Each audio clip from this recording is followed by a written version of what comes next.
Hi everyone, my name's Kim Robinson. I'm a farm consultant with AgFirst in Northland, and I'm also the trust coordinator on the Northland Dairy Development Trust. Just wanted to talk to you today a little bit about drought recovery planning. We have had a little bit of rain in Northland like other areas, but we're certainly still in drought mode, and there's a lot of planning needed to get us through the next few months and through the spring successfully. So the key messages really, the first one is that, we all know agriculture is a great industry to be in at the moment. There's a lot of turmoil going around the world, and we certainly are in an industry that's very resilient. Second message is really about stress. I guess it's that message of control what you can control and try not to worry about things that you can't control. And moving forward, strategy is really to protect next season, have a plan, and think about minimising risk. And these last 3 points are things I'll go through in a bit more detail. So firstly, just wanted to look at the impact really of the drought on our pasture growth this year.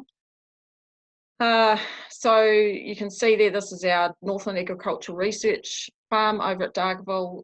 We've got about 15 years of good pasture growth rate data there, and you can see the dotted line there is our historic average, about 15.5 tonne. Last season was about average, a little bit up and down, but on that 15.5 tonne. And we're tracking this season, despite the good spring, at around 13.5 tonne for the year. So that's a couple of tonne missing per hectare, obviously mostly in the summer. And yeah, I mean, that's going to have a massive impact on people, and that could be somewhere around 20,000 kilos of milk solids on a 100 hectare farm. And certainly a lot of people have filled that gap, some of that gap with supplement, but if you're a little bit behind last year's production, you should feel still pretty proud of the way you've coped this year. So just thinking forward for priorities. So priorities for feed, really, number one is to get cows to condition score 5 average, but certainly all cows to a minimum of 4.5 by calving. That's first priority. Second priority would be the feeding after calving, so through that early spring period. And that could be made up of either saved feed that you've got in a silage sack, or contracted feed that you've got through a feed company. And the second part of that, of course, is pasture cover at calving. So we will talk a little bit more about those things later on. The third priority is to get every cow to a 5 at calving.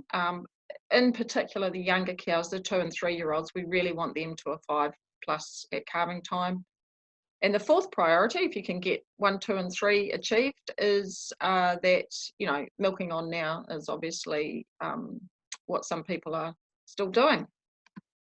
So thinking more about that first priority of condition score, body condition score, we might be a little bit stretched for time this year. And I just wanted to put this slide up, which shows the amount of feed above maintenance for that sort of average crossbred size cow to put a condition score on. And, these all have different costs, but really, if you're time poor, if you're really having to do it in a hurry as calving's coming upon us, palm kernel is probably the quickest way to do that. And, we know that, and farmers will see this in the field, that cows can put weight on really quickly with 3 or 4 kilos of PK above maintenance. And that would give us a good half a score, maybe a bit better than that over a month. The earlier that you do this in the winter, the better, partly because, the weather's warmer, the conditions are better for utilisation of feed and things, but also remember that the maintenance feed of the cows go up 2 to 3 kilos in that last 2 to 3 months of pregnancy, so it becomes a little bit more difficult to feed them really well. So I guess the message there is, if you're short of time, and you're probably short of some of those other things too, use PK to get the weight on the cows quickly. If you are using PK, you know, just how are you going to do it? You may or may not have a feed pad. You may be using trailers and paddocks. I think, you know, the best strategy is to have all the cows that need some weight on to be in that mob, and just pull cows out as they reach your target condition score. You know, they'll tend to be maybe the more competitive ones, and they'll put on weight a bit quicker. So just pull those out of the mob as they reach 4.5 for the older cows or 5 for the younger cows, and, you know, put those cows out on a pasture only system or somewhere away from that mob.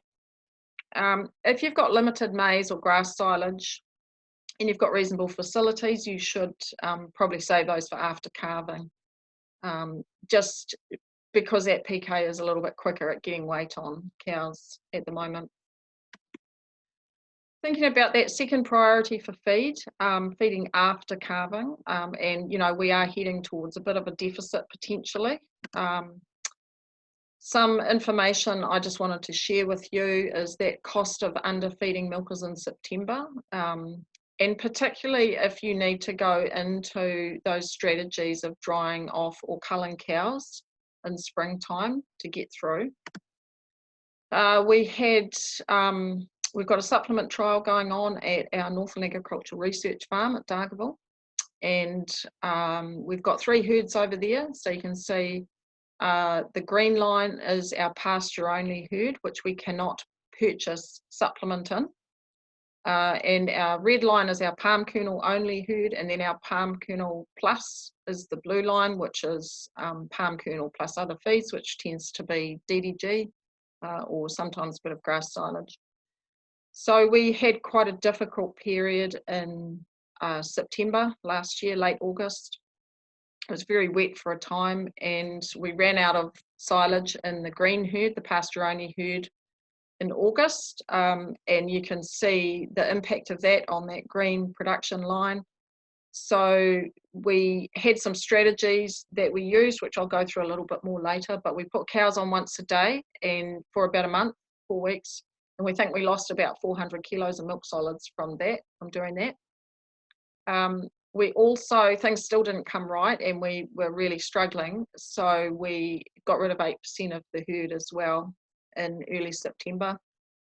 And the carryover effect of that was about 1,200 kilos of milk solids, or if you like, about 3 times the cost of the month of once a day.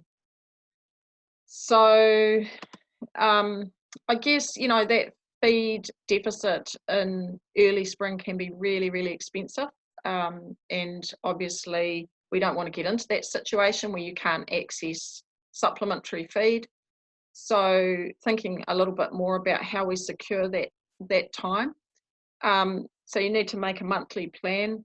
You should work out your base monthly supplement needs. So sort of the amount that you absolutely can't do without, the bare minimum, if you like, and that might be 2 kilos a cow, 3 kilos a cow, or whatever, 4 kilos a cow, whatever the number is for you. And then you can use a calculation sheet to work out those monthly totals. As I said, if you've got limited maize, it's probably good to save that for milkers over the spring. So ration it out over the months, work out what you've got, make sure it tallies up with what's in your plan. And then if you've still got gaps, you can fill those perhaps with PK. And probably really, if that's an important gap, then you need to contract that. The other thing with using maize and rationing it out over 3 or 4 months is that you really need to be careful that you monitor the maize stack each month, particularly if you've got workers that are feeding the maize out. And I have been known to paint lines on maize silage stack covers, or put electric fence standards in next to the stack where, you know, they should be at the end of each month along that stack. The worst thing you want is to discover you're going to run out of maize 10 days before you, you know, thought you were going to. So just thinking about that supplement calculator, this is just a kind of a simple little way to do it. You could do this for each month that you think you need the supplement, so you might want to go through to September. And just for each month, work out what your base amount is you want your cows to get, calculate it out, and that'll give you tonnes per month. So for example, in May, it might be 300 cows getting 3 kilos. They need a bit of weight on.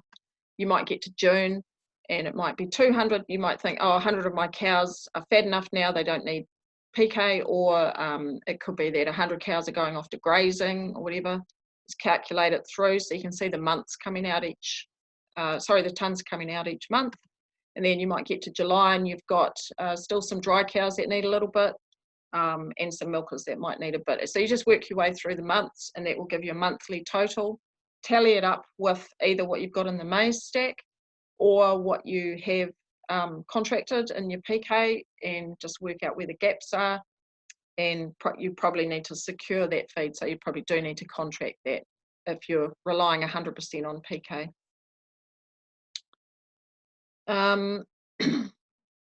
Right, so just thinking a little bit more about these difficult decisions about, do I contract palm kernel, or maybe even you could apply this to, do I contract milk price? Some of these sort of risk management strategies.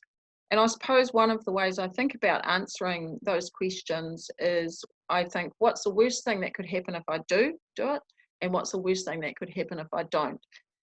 And if we look at, for example, contracting some PK in, if we do contract it, the worst thing that can happen is the price might fall, and that's quite likely potentially this year. Or we might not need it. We might have an absolute ripper spring and not need it at all.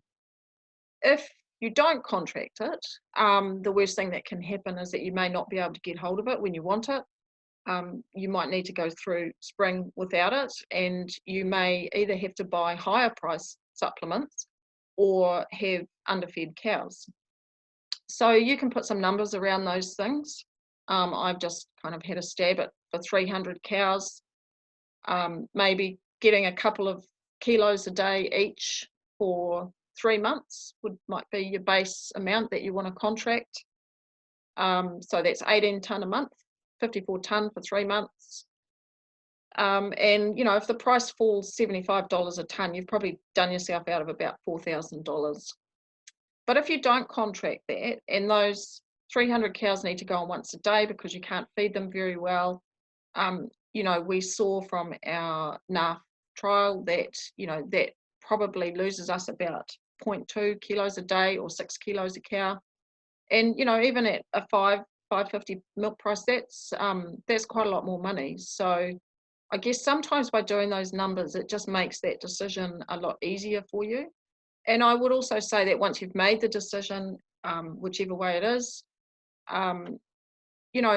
don't dwell on it, don't look back, just go forward and know that you made the right decision at the time. So what happens if we get to spring and we get a feed deficit and we can't actually get hold of any more feed? So I just wanted to go through these numbers at these strategies at our NAF farm a little bit more. So remember, this is for our pasture only farm. This is one of our 3 herds where we can't purchase supplements in. So what we do there when we get a spring feed deficit is we have a strategy of, step 1 is we put our light cows on once a day. So that would be cows under 3.5 to try and protect their condition.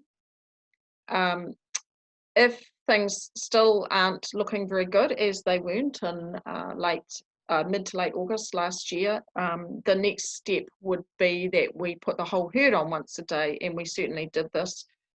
We calved our cows at a condition score 5, and within about a month to 6 weeks, they were down at 3.75 condition. So, we were worried the condition score was still dropping. So we put the whole herd on once a day and sort of hope that we'd get through. We meet every 2 weeks there, so we change our decision every 2 weeks, but I mean, you might want to do that every week or every 10 days or something. So 2 weeks later, in early September, we still we're really struggling. We still didn't have enough feed to feed the whole herd. The condition score of the herd, as I said, was 3.75 and falling. So we made the call to get rid of 8% of that herd. And obviously, the carryover cost of getting rid of those cows for the rest of the season was quite high, because we missed out on all that production that they would have given us after the feed pinch came right, which was about 2 weeks later. So I suppose that, you know, the message there is that if you're up against it in springtime, probably the first strategy would be to go once a day.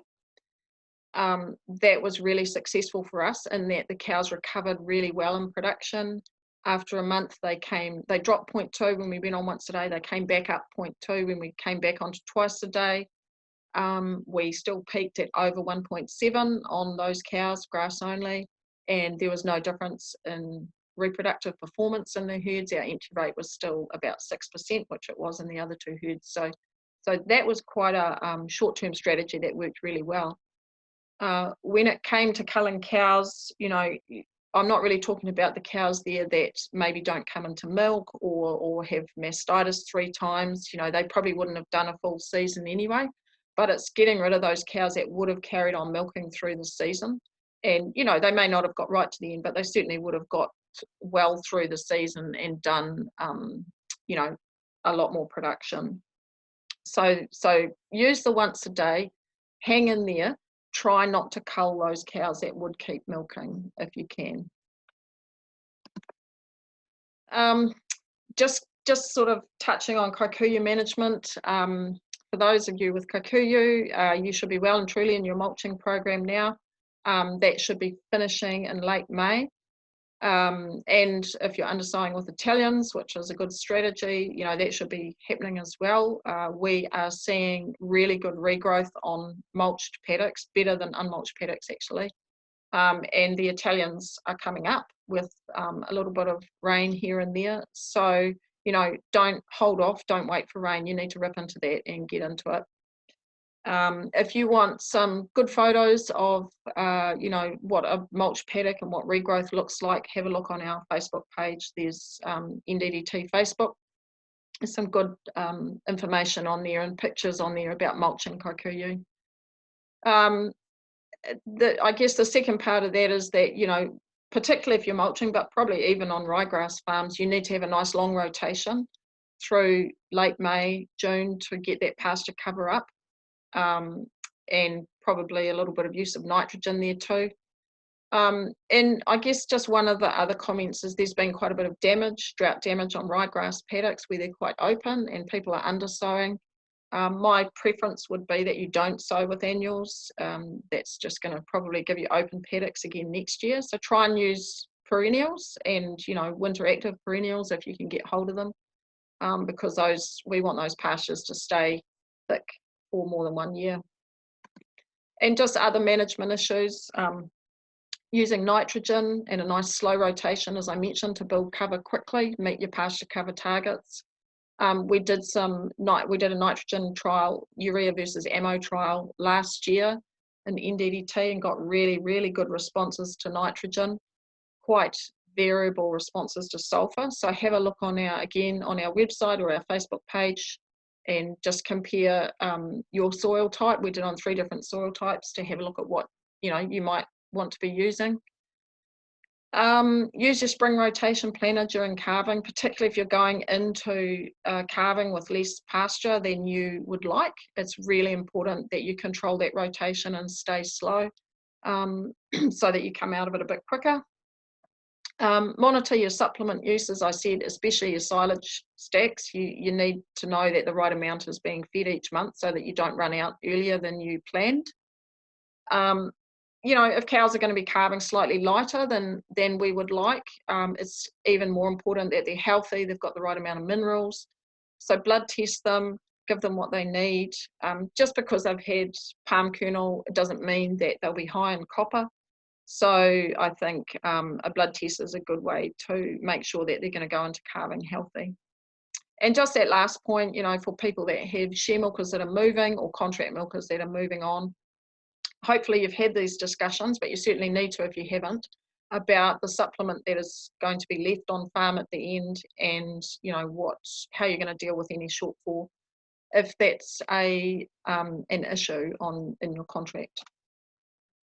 So to finish off, I guess, you know, we've done some really good work over or in our Northland Dairy Development Trust, and there's plenty of information in there about some of the stuff I've talked about. So jump on the website and have a look, or follow us on Facebook. And, you know, through both of those methods, you can get in contact with us if you want to discuss anything else.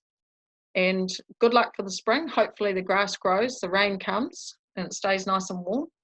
And yeah, hopefully we get through this and come out the other side. Thanks.